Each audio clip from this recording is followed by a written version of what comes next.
Hey guys, what's up? Welcome back to my channel Life and Travel Chronicle. তো আজকে ছিল weekend. তো দেখো আমি এখন সকাল 8টা বাজে এবং উঠে গেছি আমি সকাল 8টার সময় ঘুম থেকে।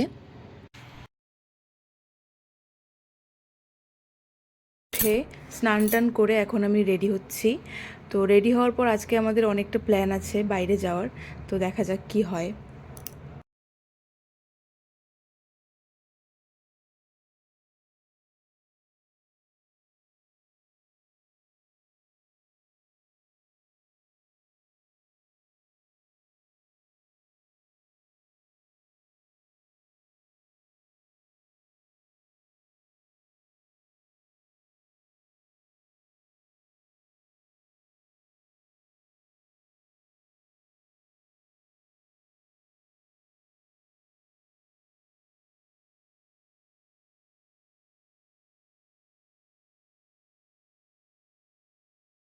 ব্রেকফাস্টে ছিল হচ্ছে পোহা। এই রেসিপিটা আমি তোমাদের সাথে খুব তাড়াতাড়ি শেয়ার করতে চলছি, তোমরা দেখে নিও। এটা একটা ডায়েট রেসিপি যেটা আমাকে ডাক্তার দিয়েছিল, তো আমি খুব তাড়াতাড়ি শেয়ার করব। সকালে ব্রেকফাস্ট করার পর আমরা বেরিয়ে পড়ি। আজকে আমাদের একটা বড় ট্রিপ ছিল, তো দেখতে থাকো।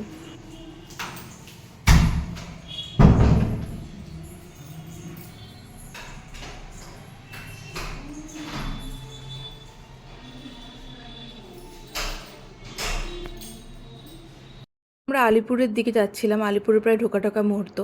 তোমরা গেস করো তো, বলো আমরা কোথায় যাচ্ছি। যদি তোমরা যা বুঝতে পারো তাহলে কমেন্ট বক্সে কমেন্ট করো।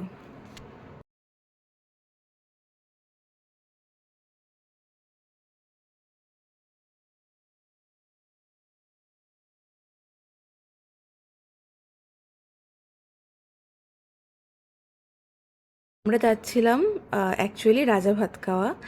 তো ওখানে ওখান থেকে আমরা তারপর আরও অন্য জায়গায় যাই। তো দেখতে থাকো। গিয়ে আমরা কিছুটা ব্রেক নিই। অ্যাকচুয়ালি এখানকার মোমোটা আমার খুব ভালো লাগে।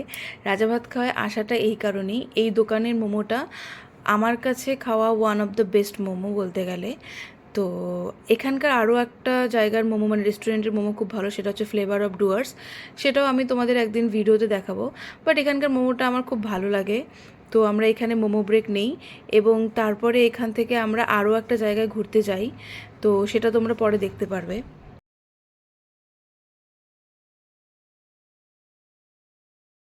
থেকে বেরিয়ে আমরা ডিমার দিকে চলে আসি এবং ডিমা থেকে আমরা যাই হচ্ছে জয়গাতে।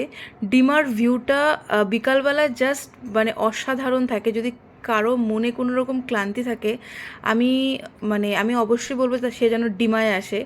এই জায়গাটার সাথে হয়তো কোনো কিছু তুলনা হয় না। মানে একটা কথা না বললেই নয়, এর জন্যই হয়তো আমরা বারবার নর্থ বেঙ্গল বা ডুয়ার্সে ছুটে আসি, এই জায়গাগুলোর জন্যই।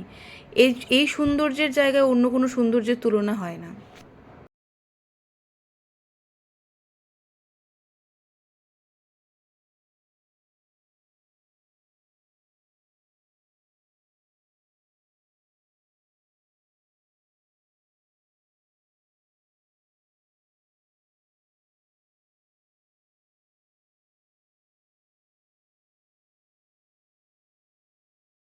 যাওয়ার কথা ছিল জয়গায়, কিন্তু জয়গায় না গিয়ে আমরা চলে আসি হচ্ছে পাশাখায়।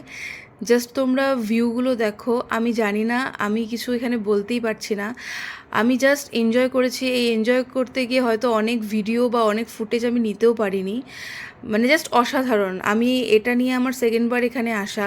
ফার্স্ট বার আমি অনেক বছর আগে এসেছিলাম, কিন্তু এখনও আমি মনে হচ্ছে কি যে আমি ভিডিওগুলো দেখছি আর মনে হচ্ছে আমি যেন ওখানেই বসে আছি। মানে আমি জাস্ট ওই দিনকের পর থেকে আমার আর কোনো কিছু বলার নেই। এত সুন্দর সিনারি, এত সুন্দর দৃশ্য, জাস্ট অসাধারণ।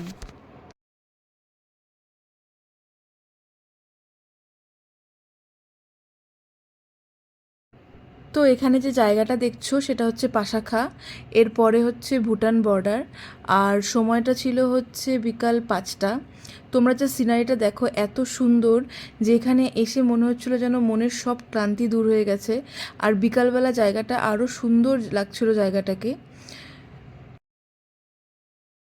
তো 5:30 থেকে 6টার মধ্যে আমরা ব্যাক করি এবং আমরা চিলাপাতা দিয়ে ব্যাক করি। দেখো চিলাপাতার মানে প্রায় সন্ধ্যায় নেমে গেছে বলতে গেলে। আমি একটা ভিডিও ক্লিপ এখানে করতে পারিনি। আমরা এখানে বাইসন দেখেছিলাম বিকালবেলা, একদম সামনে ছিল, কিন্তু মানে কি বলবো, ভয়ে আমি সেই ভিডিও ক্লিপটা নিতে পারিনি। তো এখন আমরা বাড়ি ফিরছি। তো ফেরার পথে একটা সুন্দর জিনিস না দেখালেই নয়, এটা হচ্ছে আমাদের কোচবিহারের হেরিটেজ গেট এবং রাতের বেলা দেখো লাইটিংটা এত সুন্দর লাগছে, তাই আমি ভিডিও না করে পারলাম না। তো এই ছিল আজকে সারাদিনের ব্লগ এবং আমাদের ঘোরার একটা ছোট্ট ভিডিও। যদি ভিডিওটা ভালো লেগে থাকে তবে অবশ্যই লাইক, শেয়ার এবং সাবস্ক্রাইব করে দিও। ততক্ষণের জন্য টাটা বাই, আবার পরের ভিডিওতে দেখা হবে। সবাই ভালো থেকো।